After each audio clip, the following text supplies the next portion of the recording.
रायगड जिल्ह्यातील रोहा तालुक्यात रोहा नगरपालिका आज ॲक्शन मोडवर पाहायला मिळाली आहे। अनेक दिवसांपासून होणाऱ्या सोशल मीडियावर अपघात, रस्त्याची वाहतूक कोंडी या समस्या लक्षात घेता खासदार तटकरे यांनी रोहा मुख्याधिकारी यांना योग्य ते नियोजन करून सक्त कारवाई करायचे आदेश दिले होते। त्याची आज प्रत्यक्षात अंमलबजावणी झालेली पाहायला मिळाली।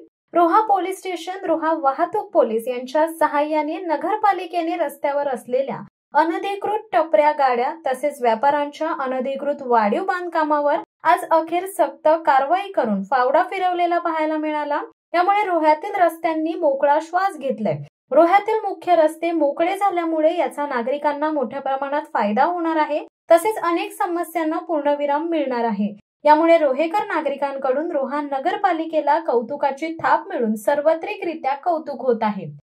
शिवसत्ता टाइम्ससाठी दीप वायडेकर, रोहा। दे धडक बेधडक वृत्त देणाऱ्या आपल्या शिवसत्ता टाइम्स न्यूज चॅनलला लाल बटन दाबून सबस्क्राईब करा आणि बेल आयकॉनला क्लिक करायला विसरू नका।